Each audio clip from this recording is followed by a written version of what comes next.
नाही तोपर्यंत हत्यार खाली ठेवायचं नाही, शस्त्र ठेवायचं नाही. निकाल लागला वाटेल तो धिंगाणा घाला, पण कोणाला त्रास न देता, कोणाला त्रास न देता. कारण का लोकांनी आपल्याला निवडून दिलंय, कधी विसरू नका.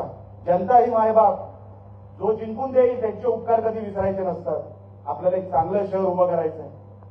संदेशजीच्या माध्यमातून ही संधी अनेक वर्षांपासून संदेशी मागतायत, तीच संधी आपल्याला या वेळेला लोक देतील अशी आशा आहे. मनामध्ये एक पक्की भावना आहे की ह्या वेळेस संदेशजी तुम्हाला संधी मिळणार म्हणजे मिळणार, लोक तुम्हाला संधी देणार म्हणजे देणार. कारण का तो जो आत्मविश्वास लागतो, ती जी सहानुभूती लागते, ती आज तुमच्या बरोबर आहे. अनेक वर्षांपासून तुम्ही या शहरामध्ये, मला काय वेगळं सांगायची काही गरज नाही. आज मी इथे आलो, सतीश सावंत साहेब एका बाजूलाच, एका बाजूला राजन तेली साहेब आहे. कधी असा दिवस उजडेल असं ह्या दोघांना कधी वाटलं नसेल. पण जीवाभावाचे संबंध आहे, तो किती टोकाचं गेलं विचार आहे ना.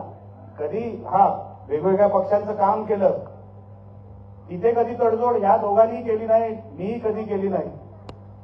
पण नातं किती जरी ताणलं तरी ह्या सगळ्यांनी कधी तुटू दिलं नाही, अजिबात नाही. राणे साहेबांवरती प्रेम हे कधी त्या काळामध्ये जे काय आम्ही जे दिवस बघितले, मनापासून तुम्हाला सांगतो ही चांगली लोक आहेत. अशी चांगली लोक राजकारणामध्ये राहिली पाहिजे. त्यांचा हेतू साफ आहे.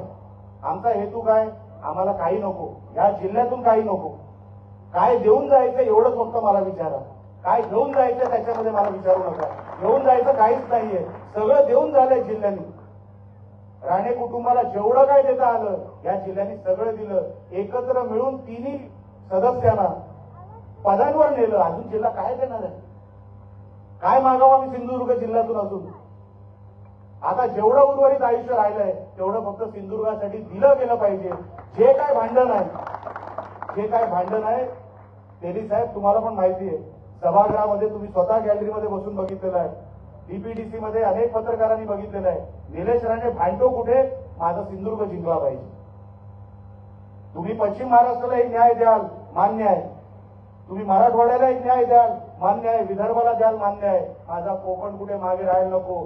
जे काय हिशोब तुम्ही तिकडे लावता ते माझ्या सिंधुदुर्गासाठी पण लागले पाहिजे. हाच माझा भांडणाचा विषय. त्याच्यामध्ये मी तडजोड करत नाही, करणार देखील नाही. कारण का लोकांनी मला निवडून दिलंय. मी कुठल्या बाकावर बसलो ते महत्वाचं नाही, माझा सिंधुदुर्ग महत्वाचा. त्याच्यासाठी वाटेल ती किंमत मोजावी लागली तरी चालेल, पण सिंधुदुर्गच जिंकला पाहिजे. आणि संदेश पारकरच्या